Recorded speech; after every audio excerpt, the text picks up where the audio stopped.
Nos Parfum və Nüans Parfum şirkətinin rəhbəri Emin bəy, xoş gəlmisiniz. Xoş gördük. Təşəkkür edirəm dəvətiniz üçün. Emin bəy, zəhmət olmasa izləyicilərimizə bu iki şirkət haqqında məlumat verərdiniz. Nos Parfum və Nüans Parfum daha öncələr belə deyildi. Biz başlamışıq 2010-cu illərdən parfümer olaraq fəaliyyətə başlamışıq. İllər keçdikcə qərara gəldik ki, biraz rebranding eləmək lazımdır. Ona görə həm Nüans Parfum olaraq fəaliyyətə başladıq və Nos Parfum olaraq da fəaliyyətdəyik. Qollarımızın bəziləri Nos Parfumdur, bəziləri isə Nüans Parfumdur. Niyə görə deyirsiniz iki dənə brend adında fəaliyyət göstəririk? Nos Parfum bizim topdan satışımızın göstərdiyi bir filiallarımızdır, satış mərkəzlərimizdir. Nüans Parfum olaraq isə əsasən pərakəndə olaraq fəaliyyət göstəririk. Neçə filialınız var Emin bəy? Hal-hazırda 9 filialımız var. Bakı və Sumqayıt şəhərində fəaliyyət göstərir bu filiallar. Və bildiyimə görə bir filial da rayondadır, Ağcabədi rayonunda. Bəli, o bir filialımız da Ağcabədi rayonundadır. O da Nos Parfum olaraq fəaliyyət göstərir təbii ki. Emin bəy, sizin təqdimatınızda iki ətir çıxıb. Biri ilk öncə qeyd edim ki, 32-dən biri.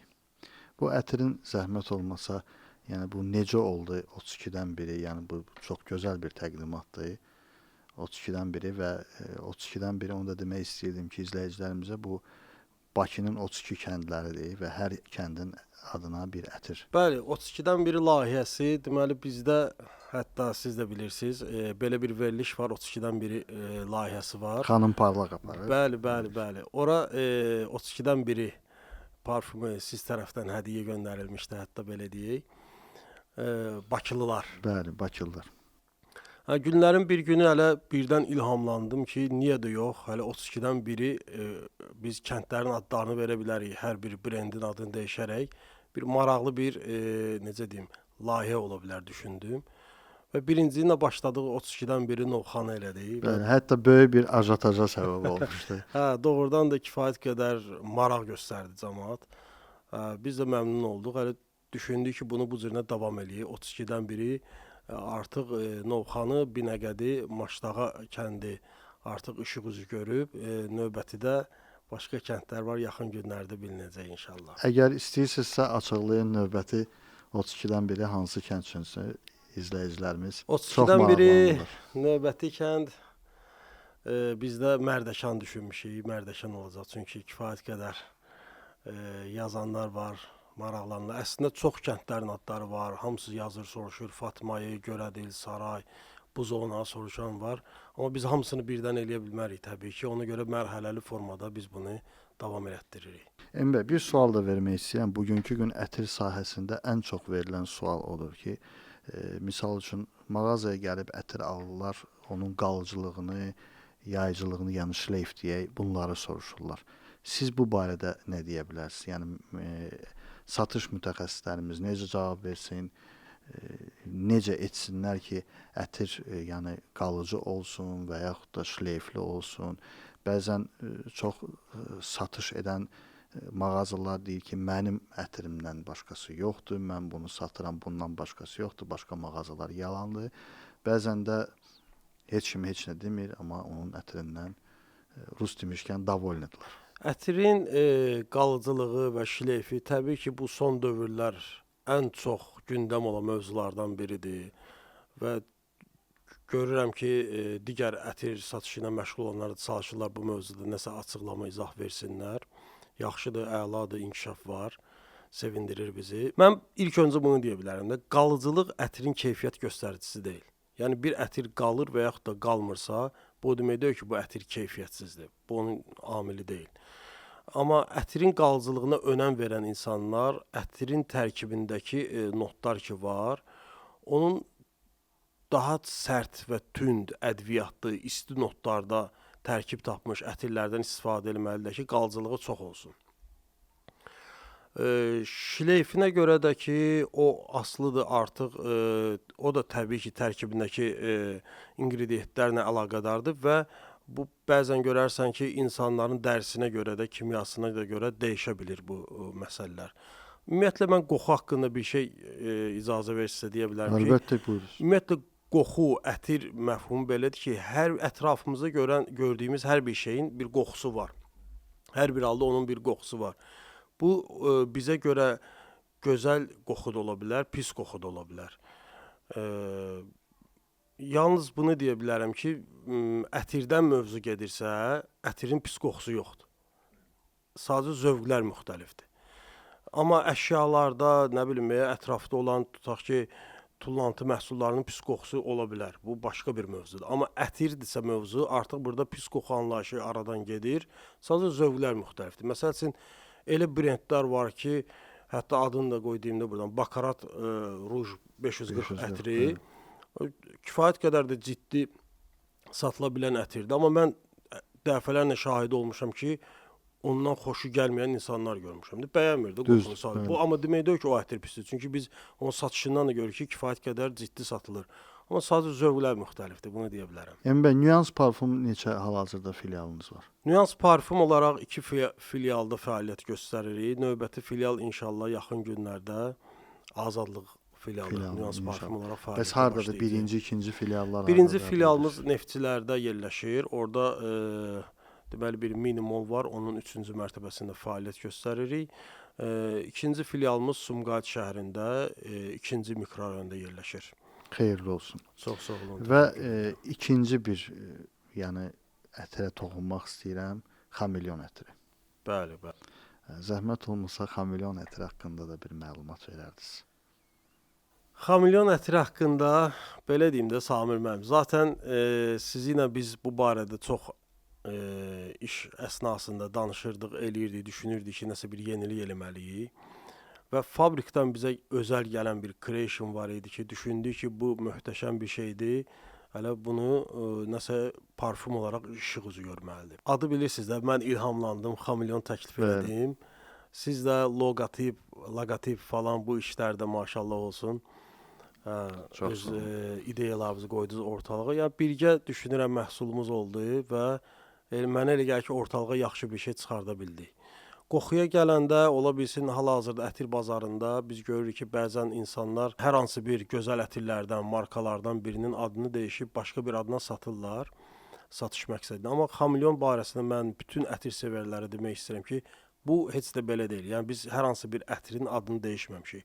Bu birbaşa fabrikdən özəl creation deyirlər. Adətən fabrikalar beynəlxalq sərgilərə çıxanda bu cürə creation məhsullar düzəldirlər ki, o parfumerləri ki, təqdimat olsun yeniliklərlə. Bizə də bu məhsul gəlmişdi, düşündük ki, niyə də yox, hələ bundan başlayaq, bunu xamilyon adı ilə parfum olaraq müştərilərimizə təqdim edək. Yəni demək istəyirəm, heç bir ətirin adı dəyişdirmir. Bu hələ özüdür ki, var. Və həmin ətir danışır. Bəli, bəli. Bir neçə nəfərə vermişik, alan, yəni əldə edən və bir Akif dostumuz var, ekspert, parfum ekspert, aromatlı человек. O da bu ətirə ad qoydu ki, bu ətir danışır. Ancaq söhbət edir. Çünki bu ətiri mən özüm öz əlimdə yəni test etmişəm. Ətir belə deyək, lora dilində deyəcəm. Ətir gedir, gəlir. Gedir, gəlir. Bəli, hələ ona görə də xamilyondur. Yəni dəyişkəndir. Əsas da mən deyərdim, dəri effekti bir başqadır bu ətirin. Mən belə düşünürəm. Əzbər bilirsinizmi həmin ətirin tərkibini yoxsa? Tərkibində qismən yadımda qalanlardan deyə bilərəm ki, üst notlarda səhv etmirəmsə həm bergamot, həm moruq olmalıdır, marina. Sonra orada paçuli var, lavanda var. Orta notlarında lavanda, bazı notlarda ambroksan olmalıdır, səhv eləmirəmsə. Sonra ağac notları olmalıdır, müşk var, ud var. Ud var, bəli. Tərkibi də və belə. Mənə elə gəlir ki, həmin o şleyf, yayıcılıq, həmin o orta və baza notlardan gəlir. Təbii ki. Mən bir mövzuya da toxunmaq istəyirdim ətir sahəsində. Həddindən artıq ucuz, ətiri hörmətdən salmış bir ucuz qiymət və ətirə aid olan qiymət barəsində danışarsınız. Belə deyək də, ətir barəsində qiymət ki var, bu gündəm olub, satırlar cürəbəcür qiymətə, çox aşağı qiymətə. Baxır kim bu işə necə yanaşır. Mən bunu belə görürəm. Yəni əslində kim nə istəyir elə bilər, biz heç kəsin işinə qarışa bilmərik. Amma mən öz düşüncələrimi deyə bilərəm ki, mən şəxsən öz işimi sevirəm parfumer olaraq və mən buna nəinki alver, mən buna peşə kimi yanaşıram. Və düşünürəm ki, məsələ hələ buradadır. Bu işdə sırf alver məqsədi ilə bu işdə olanlar fərqi yoxdur, neçə oldu məhsul satıb pul əldə etmək istəyirlər. Yox, buna peşə kimi yanaşanlar artıq bu işi başqa cür görürlər də. Ona görə öz işini incə, zərif yanaşırlar. Ona görə də məhsulun da qiyməti yerində olur, normal olur. Yəni bu o demək deyil ki, peşə kimi yanaşanlar şişirdilmiş qiymətlərdən istifadə edirlər. Yox, bu heç də belə deyil. Sadəcə onlar işin mahiyyətini bilir və işi öz dəyərində dəyərləndirirlər, belə Və hətta mən deyərdim ki, keyfiyyət var da. Təbii Ortada ki, keyfiyyət önəmli amillərdən biridir. Sonra işin rəsmiyyət tərəfi odur ki, fabrikdən birbaşa çalışasan, ölkəyə məhsula məsələn rəsmi formada idxal olunmağı falan, bunlar hamısı keyfiyyətə, məhsulun maya dəyərinə təsir edən amillərdir. Ona görə də satış dəyərində artıra bilər. Amma yenə də yanaşmada bəzən olur ki, bir adam heç bilmir bu məhsul o neçəyə gəlib, neçəyə çıxıb, yəni onun gəlir, mənfəət məsələlərini bilmir. Amma alver məqsədi ilə necə olsun, təki əldə pul olsun deyənə satışlar eləyirlər. Belə olanda da təbii ki, ab-hava dəyişir. Təşəkkür edirəm. Bu arada da mən sizi təbrik edirəm şirkətinizin patentləşdirməsi ilə bağlı. Təbrik edirəm sizi. Bəli, çox sağ olun. Çünki bugünkü gün baxırsınız ki, ətirdən çox ətir satan var. Cürəbəcür adlar qoyurlar, amma çoxsunda da heç ətir sahəsində patent yoxdur. Və siz dediyiniz kimi alverçilər və peşə kimi baxanlar. Mən hətta bir şey deyərdim sizə. Deməli, səhv eləmirəmsə, keçən il yox, 2 il bundan qabaq idi. İtaliyadan, şirkətdən, Dubai ofisinin rəhbərliyindən gəlmişdilər, əziz müəllim. Onları biz burada qarşıladıq, qonağımız oldular 2 gün. Və biz bir təqdimat hazırlamışdıq ümumiyyətlə ətir barəsində. Və kifayət qədər ciddi təqdimat oldu. Proyektorla falan filan göstərdi onlara bəzi şeylər, yəni gələcəkdə nə planlarımız var, hal-hazırda nə ətir haqqında.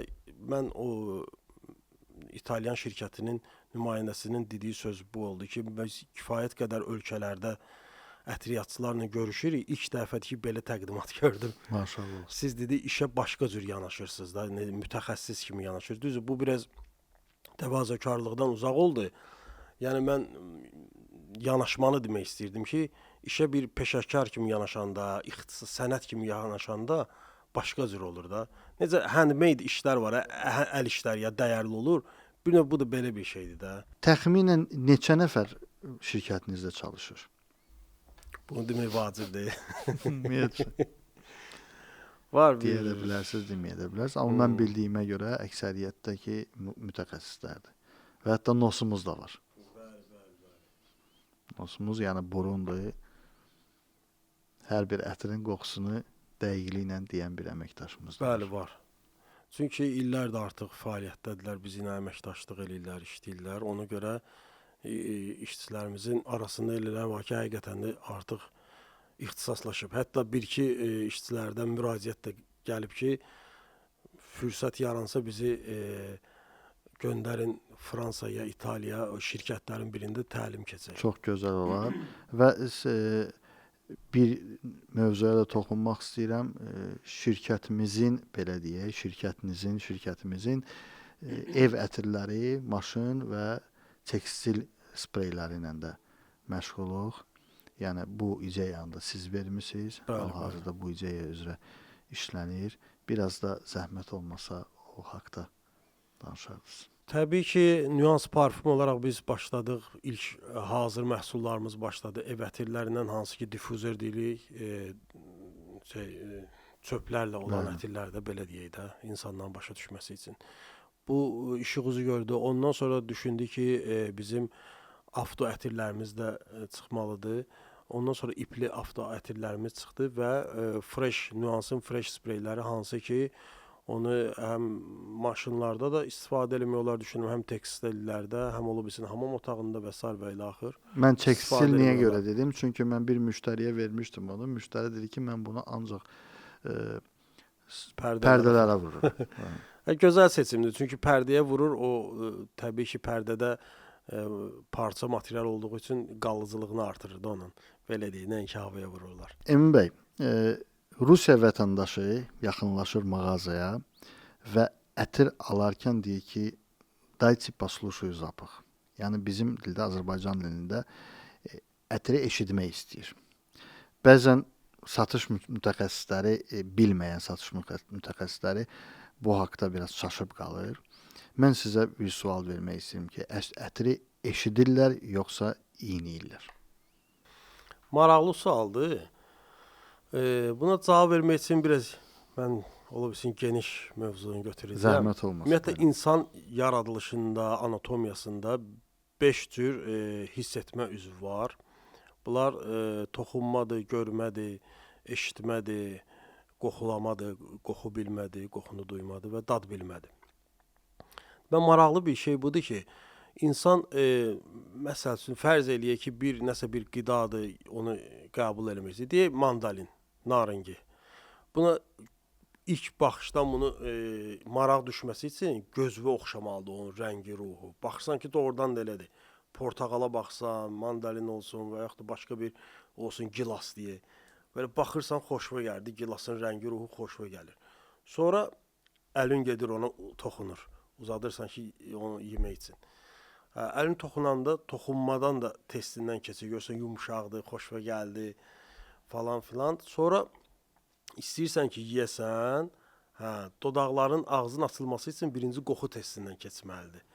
Məsəl üçün gətirirsən, belə deyək də, hər hansı bir hələ olsun portağal, onun qoxusu ki gözəldir, qoxu testindən keçəndə ağız açılırsan onu ötürürsən içəri, sonra dad bilmə də öz işini görür. Təbii ki, dadı ağız məzəsində xoşa gəlməsə, o daxili ötürülmür. Xoşa gəlsə, daxili ötürülür. Deyərsən, bunun ətirə nə adiyyatı var, amma qoxuya gətirmək istəyirəm ki, həqiqətən də qoxu elə bir amildir ki, o qoxu testi keçməsə, o qida olsun, içəcək olsun və yaxud da hər hansı bir əşya hətta olsun, sənə xoş gəlməyəcək, ondan uzaqlaşacaqsan.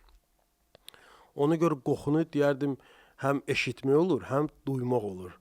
Bəli, həm də hiss eləmək olur. Və buradan yanaşaraq hətta demək istəyirəm ki, ətrafda olan bəzi şeylərin bizə xoşu gəlməyən qoxuları ola bilər.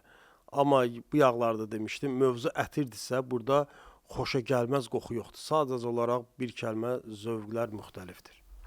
Belə başa düşdüm ki, ətiri eşidib yadda saxlamaq lazım. Bəli, bəli.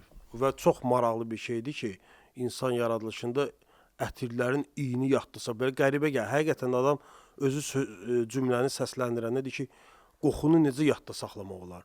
Deməli, eşidirsən ki, sən bunu yadda saxlaya bilirsən bu qoxuları. Çox maraqlıdır. Əməm, çox sağ olun, təşəkkür edirəm sizə. Siz sağ olun, təşəkkür edirəm ki, dəvət elədiniz. Minnətdarım sizə. Sağ olun.